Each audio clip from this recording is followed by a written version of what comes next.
Data and reports. Putting Power BI to work.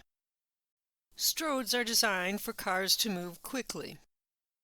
Stroads are as wide as freeways and people often drive just as fast. There are numerous points of conflict at intersection and traffic signals. Cars must slow down to accommodate cars entering or leaving the stroad.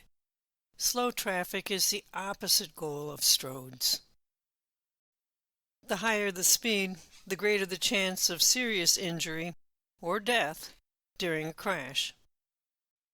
Stroad design is also hostile to pedestrians, creating an area which is very uncomfortable to go through without a car. Anyone who dares to walk along a stroad feels threatened by the speed of the cars, as well as how close they are. Stroads don't work. Let's look at the crash data and figure out when these crashes happened. Let's start with the data.